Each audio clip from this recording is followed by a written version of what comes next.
भगत सिंह का जन्म 27 सितंबर 1907 को पंजाब के लायलपुर जिले के बंगा गांव में एक पंजाबी सिख परिवार में हुआ था, जो उस समय ब्रिटिश भारत था और आज पाकिस्तान है। वह विद्यावती और उनके पति किशन सिंह संधू से पैदा हुए 7 बच्चों, 4 बेटों और 3 बेटियों में से दूसरे थे। भगत सिंह के पिता और उनके चाचा अजीत सिंह प्रगतिशील राजनीति में सक्रिय थे। उन्होंने 1907 में नहर उपनिवेशीकरण विधेयक के आसपास आंदोलन और बाद में 1914 से 1915 के गदर आंदोलन में भाग लिया। कुछ वर्षों तक बंगा के गांव के स्कूल में भेजे जाने के बाद भगत सिंह को लाहौर के दयानंद एंग्लो वैदिक स्कूल में दाखिला दिलाया गया। 1923 में वह लाहौर में नेशनल कॉलेज में शामिल हो गए, जिसकी स्थापना 2 साल पहले लाला लाजपत राय ने महात्मा गांधी के असहयोग आंदोलन के जवाब में की थी, जिसने भारतीय छात्रों से ब्रिटिश भारत सरकार द्वारा सब्सिडी वाले स्कूलों और कॉलेजों को छोड़ने का आग्रह किया था। पुलिस युवाओं पर सिंह के प्रभाव से चिंतित हो गई और मई 1927 में उन्हें इस बहाने से गिरफ्तार कर लिया कि वह अक्टूबर 1926 में लाहौर में हुए बम विस्फोट में शामिल थे। उन्हें रुपये की जमानत पर रिहा कर दिया गया था। उनकी गिरफ्तारी के 5 सप्ताह बाद 60,000 रु उन्होंने अमृतसर में प्रकाशित उर्दू और पंजाबी समाचार पत्रों के लिए लिखा और संपादित किया, और नौजवान भारत सभा द्वारा प्रकाशित कम कीमत वाले पैम्फलेट में भी योगदान दिया, जिन्होंने अंग्रेजों को परेशान किया। उन्होंने कीर्ति किसान party, workers and peasants party की पत्रिका कीर्ति के लिए भी लिखा और कुछ समय के लिए दिल्ली में प्रकाशित वीर अर्जुन अखबार के लिए भी लिखा। वो अक्सर छद्म शब्दों का इस्तेमाल करते थे, जिनमें बलवंत, रंजीत और विद्रोही जैसे नाम शामिल थे। 1928 में ब्रिटिश सरकार ने भारत की राजनीतिक स्थिति पर रिपोर्ट देने के लिए साइमन कमीशन की स्थापना की। कुछ भारतीय राजनीतिक दलों ने आयोग का बहिष्कार किया क्योंकि इसकी सदस्यता में कोई भारतीय नहीं था, और पूरे देश में विरोध प्रदर्शन हुए। जब आयोग ने 30 अक्टूबर 1928 को लाहौर का दौरा किया, तो लाला लाजपत राय ने इसके विरोध में एक मार्च का नेतृत्व किया।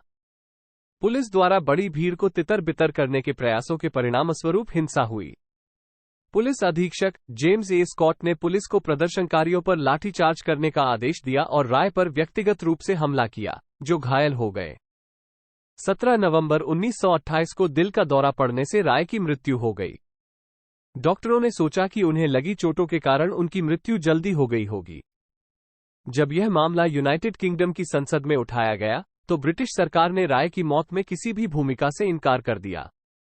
Singh Hindustan Republican association (HRA) के एक प्रमुख सदस्य थे और संभवतः 1928 में इसका नाम बदलकर Hindustan socialist Republican association (HSRA) करने के लिए बड़े पैमाने पर जिम्मेदार थे। HSRA ने राय की मौत का बदला लेने की कसम खाई थी।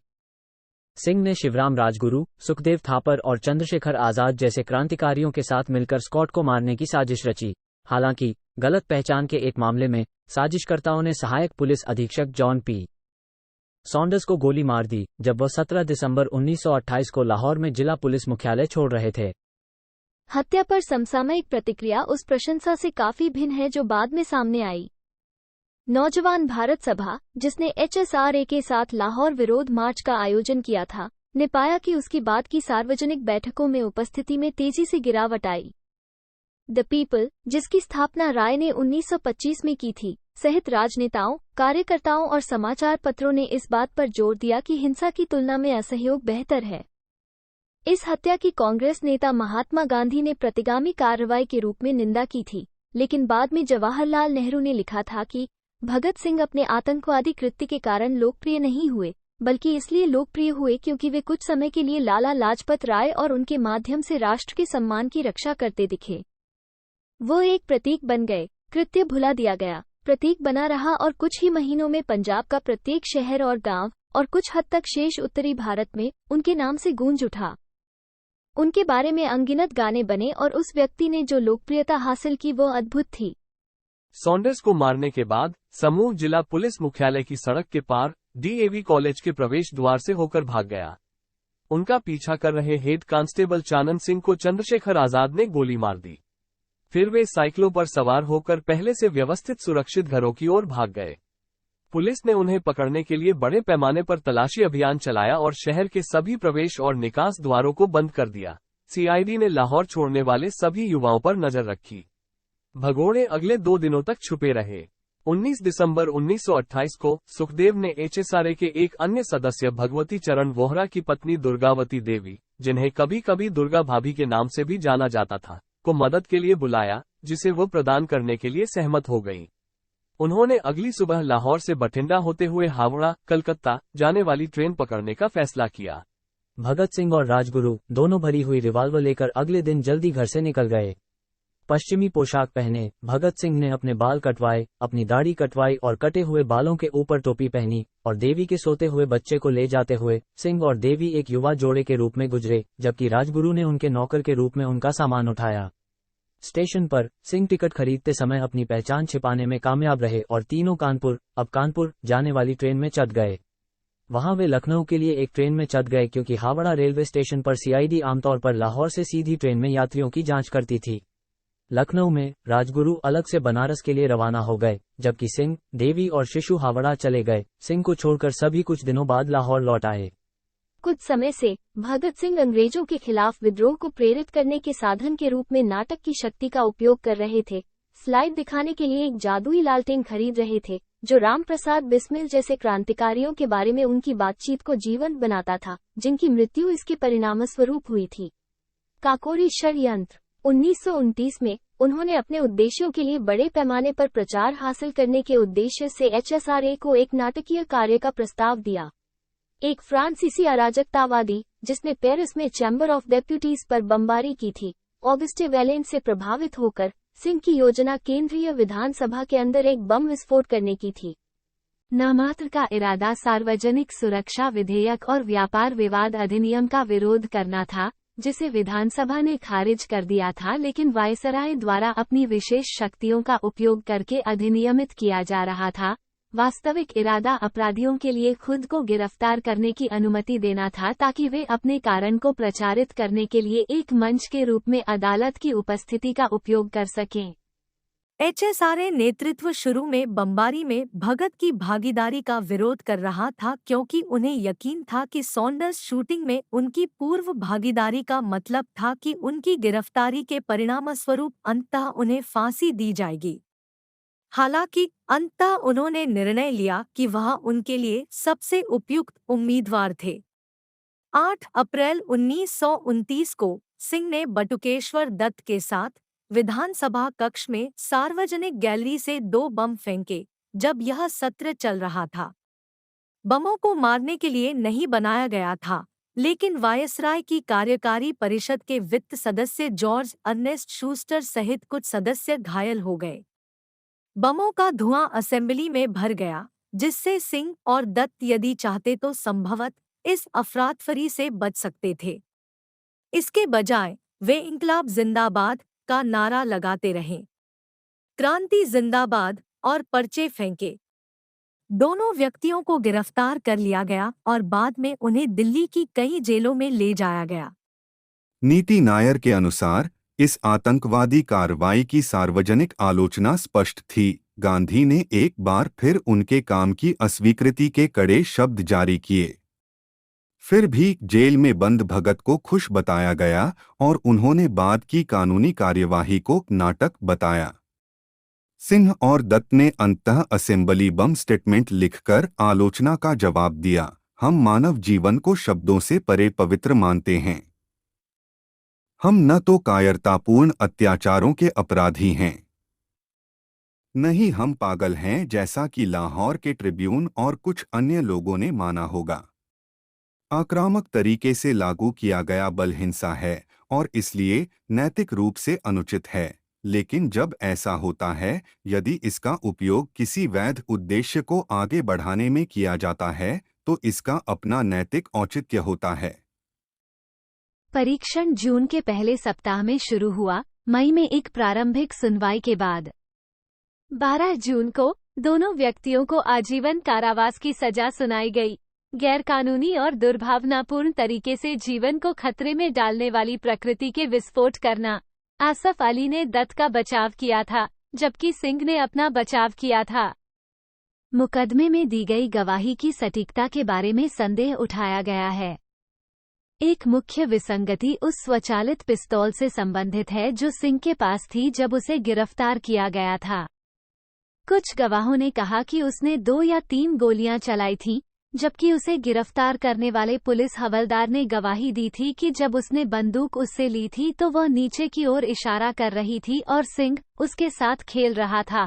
इंडिया लॉ जर्नल के एक लेख के अनुसार अभियोजन पक्ष के गवाहों को प्रशिक्षित किया गया था, उनके बयान गलत थे और सिंह ने खुद ही पिस्तौल पलट दी थी। सिंह को आजीवन कारावास की सजा दी गई। 1929 में HSRA ने लाहौर और सहारनपुर में बम कारखाने स्थापित किए थे। 15 अप्रैल 1929 को पुलिस ने लाहौर बम फैक्ट्री की खोज की, जिसके कारण सुखदेव, किशोरी लाल और जय गोपाल सहित HSRA के अन्य सदस्यों को गिरफ्तार कर लिया गया। इसके कुछ ही समय बाद सहारनपुर कारखाने पर भी छापा मारा गया और कुछ षड्यंत्रकारी मुखबिर बन गए। उपलब्ध नई जानकारी के साथ पुलिस सॉन्डर्स हत्या, असेंबली बमबारी और बम निर्माण के 3 पहलुओं को जोड़ने में सक्षम थी। सिंह, सुखदेव, राजगुरु और 21 अन्य पर सॉन्डर्स की हत्या का आरोप लगाया गया था। सिंह को सॉन्डर्स और चानन सिंह की हत्या के आरोप में उनके खिलाफ पर्याप्त सबूतों के आधार पर फिर से गिरफ्तार कर लिया गया, जिसमें उनके सहयोगियों हंस राज वोहरा और जय गोपाल के बयान भी शामिल थे। असेंबली बम मामले में उनकी आजीवन कारावास की सजा को सॉन्डर्स मामले का फैसला होने तक स्थगित कर दिया गया था। उन्हें दिल्ली जेल से सेंट्रल जेल मियांवाली भेज दिया गया। वहां उन्होंने यूरोपीय और भारतीय कैदियों के बीच भेदभाव देखा। वह स्वयं को दूसरों के साथ एक राजनीतिक कैदी मानते थे। उन्होंने कहा कि उन्हें दिल्ली में बढ़ा हुआ आहार मिला था जो मियांवाली में नहीं दिया जा रहा था। उन्होंने भूख हड़ताल में अन्य भारतीय स्वपहचान वाले राजनीतिक कैदियों का नेतृत्व किया। उन्हें लगा कि उनके साथ आम अपराधियों जैसा व्यवहार किया जा रहा है। उन्होंने खाद्य मानकों, कपड़ों, प्रसाधन सामग्री और अन्य स्वच्छ आवश्यकताओं में समानता के साथ साथ पुस्तकों और दैनिक समाचार पत्र तक पहुंच की मांग की। उन्होंने तर्क दिया कि उन्हें जेल में शारीरिक श्रम या कोई भी अशोभनीय काम करने के लिए मजबूर नहीं किया जाना चाहिए। भूख हड़ताल ने जून 1929 के आसपास सिंह और उनके सहयोगियों के लिए सार्वजनिक समर्थन में वृद्धि को प्रेरित किया। ट्रिब्यून अखबार इस आंदोलन में विशेष रूप से प्रमुख था और लाहौर और अमृतसर जैसे स्थानों में सामूहिक बैठकों पर रिपोर्ट करता था। सरकार को सभाओं को सीमित करने के प्रयास में आपराधिक संहिता की धारा 144 लागू करनी पड़ी। जवाहरलाल नेहरू ने सेंट्रल जेल मियांवाली में सिंह और अन्य हड़तालियों से मुलाकात की। बैठक के बाद उन्होंने कहा, वीरों की व्यथा देखकर मुझे बहुत दुख हुआ। उन्होंने इस संघर्ष में अपना जीवन दांव पर लगा दिया है। वे चाहते हैं कि राजनीतिक कैदियों के साथ राजनीतिक कैदियों जैसा ही व्यवहार किया जाए। मुझे पूरी उम्मीद है कि उनके बलिदान को सफलता मिलेगी। मोहम्मद अली जिन्ना ने असेंबली में हड़तालियों के समर्थन में बोलते हुए कहा, जो आदमी भूख हड़ताल पर बैठता है उसके पास एक आत्मा होती है। वो उस आत्मा से प्रेरित है और वह अपने उद्देश्य के न्याय में विश्वास करता है, चाहे आप उनकी कितनी भी निंदा करें और चाहे आप कितना भी कहें कि वे गुमराह हैं। यह व्यवस्था है, शासन की यह निंदनीय प्रणाली है जिससे लोग नाराज हैं। लोग सरकार ने कैदियों के संकल्प को परखने के लिए जेल की कोठरियों में विभिन्न खाद्य पदार्थ रखकर हड़ताल को तोड़ने की कोशिश की। पानी के घड़े दूध से भर दिए गए ताकि या तो कैदी प्यासे रहें या अपनी हड़ताल तोड़ दें। कोई भी लड़खड़ाया नहीं और गतिरोध जारी रहा। इसके बाद अधिकारियों ने कैदियों को जबरदस्ती खाना खिलाने का प्रयास किया, लेकिन इसका विरोध किया गया। मामला अभी भी अनसुलझा होने पर भारतीय वायसराय लॉर्ड इरविन ने जेल अधिकारियों के साथ स्थिति पर चर्चा करने के लिए शिमला में अपनी छुट्टियां कम कर दीं। चूंकि भूख हड़ताल करने वालों की गतिविधियों ने देश भर में लोगों के बीच लोकप्रियता और ध्यान आकर्षित किया था, इसलिए सरकार ने सॉन्डर्स हत्या के मुकदमे की शुरुआत को आगे बढ़ाने का फैसला किया, जिसे आगे से लाहौर षड्यंत्र केस कहा गया। सिंह को बोर्स्टल जेल, लाहौर ले जाया गया और 10 जुलाई 1929 को वहां मुकदमा शुरू हुआ। उन पर सॉन्डर्स की हत्या का आरोप लगाने के अलावा सिंह और 27 अन्य कैदियों पर स्कॉट की हत्या की साजिश रचने का आरोप लगाया गया और राजा के विरुद्ध युद्ध छेड़ना। सिंह, जो अभी भी भूख हड़ताल पर थे, को स्ट्रेचर पर हथकड़ी लगाकर अदालत ले जाना पड़ा। हड़ताल शुरू करने के बाद से उनका वजन 133 पाउंड 60 किलोग्राम से 14 पाउंड 6.4 किलोग्राम कम हो गया था।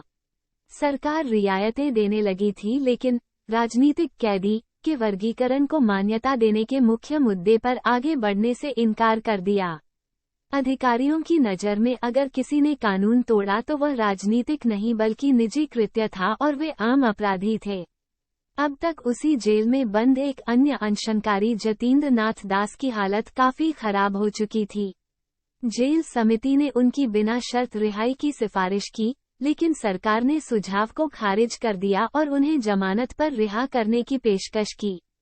13 सितंबर 1929 को 63 दिनों की भूख हड़ताल के बाद दास की मृत्यु हो गई। देश के लगभग सभी राष्ट्रवादी नेताओं ने दास की मृत्यु पर श्रद्धांजलि अर्पित की। मोहम्मद आलम और गोपी चंद भार्गव ने विरोध में पंजाब विधान परिषद से इस्तीफा दे दिया और नेहरू ने लाहौर कैदियों के साथ अमानवीय व्यवहार के खिलाफ निंदा के रूप में केंद्रीय विधानसभा में एक सफल स्थगन प्रस्ताव पेश किया। सिंह ने अंततः कांग्रेस पार्टी के एक प्रस्ताव और अपने पिता के अनुरोध पर ध्यान दिया और 116 दिनों के बाद 5 अक्टूबर 1929 को अपनी भूख हड़ताल समाप्त कर दी।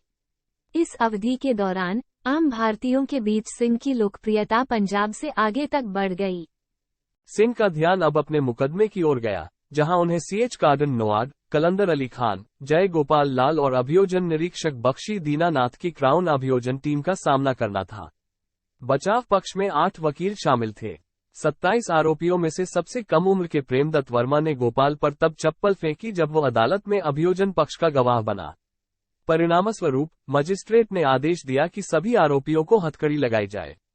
सिंह और अन्य लोगों ने हथकड़ी लगाने से इनकार कर दिया और उन्हें क्रूर पिटाई का शिकार होना पड़ा।